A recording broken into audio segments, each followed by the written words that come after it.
Okay, so Year 9s. Yesterday we did some work about the Statue of Liberty and read a travel guide that was written about the Statue of Liberty.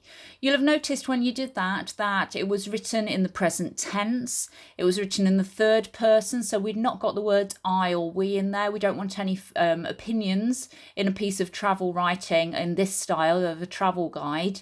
We keep our opinions to ourselves. It's all very factual. It was written very formally as well. Now, what we're going to be doing today is starting off by doing some research for about half an hour of a place that you would like to visit, or maybe somewhere that you have visited. We've got some examples up on the board. We've got the London Eye, the Eiffel Tower, the pyramids, the Angel of the North, Great Wall of China, and the Grand Canyon. It can be one of those. It can be absolutely anywhere in the world. There's somewhere that you're interested in that you would like to find out more about, to do some research on for the next half hour. If we just have a look at the next slide, you'll be able to see what exactly I want you to find out. So the information that we need to find out, you need to find out exactly where a place is. It's no good designing a travel guide for somewhere and writing about the place, but not telling the person who's writing it how they can actually get to this place. So say where it actually is. You need to find out how old this building or this landmark is. Find out why people like to visit it. You should also find out why it was built or created, if it was built or created, and how many visitors they have each year. And we need to remember to include only relevant information. You need to find out at least 10 facts about the place that you're researching. So put me on pause. Go away, do some research for about half an hour, and when you've got your information, come back to this lesson. So now that you've found out your information, these are the things that we need in your travel guide. So it needs to contain facts and figures about the landmark. So that might be dates, it might be sizes, it might be visitor numbers. It needs to be written in the third person, he, she, it, or they. You're not giving your opinion about this place, you're keeping it in the third person. It needs to be mainly written in the present tense because we're writing about something that people could visit now. It needs to have a formal tone. So this isn't a chatty piece of writing. It's not like you're telling your friend about it, and it certainly isn't going to contain any slang or shortened words. And it should begin with the topic sentence to introduce the subject to the reader, just like the piece that we looked at about the Statue of Liberty yesterday. So we've got an example on here. So you could start with the something is. So if, for example, you'd done the London Eye is a huge wheel in the city of London, which was built in, you'd have your date in there, for tourists to ride on and view the sights of the city.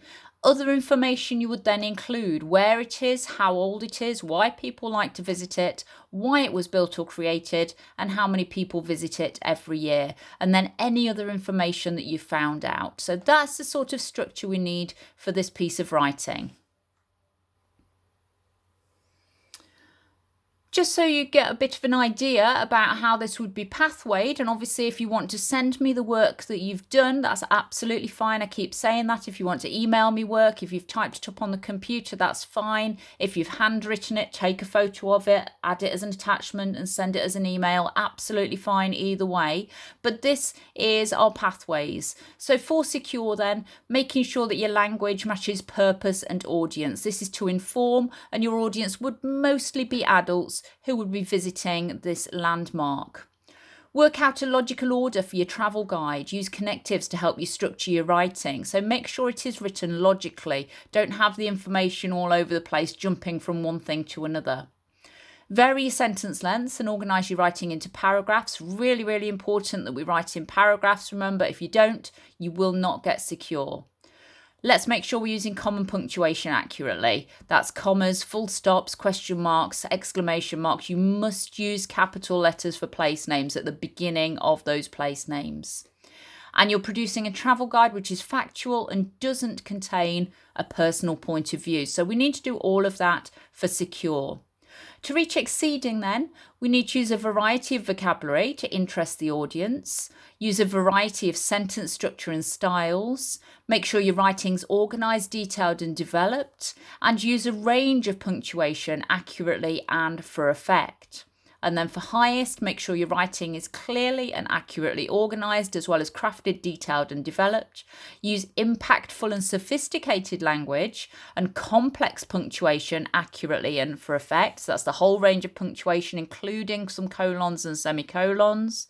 Add a variety of sentence lengths and styles for effect, and use a variety of sentence openings. So what you should be doing now is giving yourself about 20 minutes to have a go at writing your travel guide about the place that you've done your research on. Okay, off you go.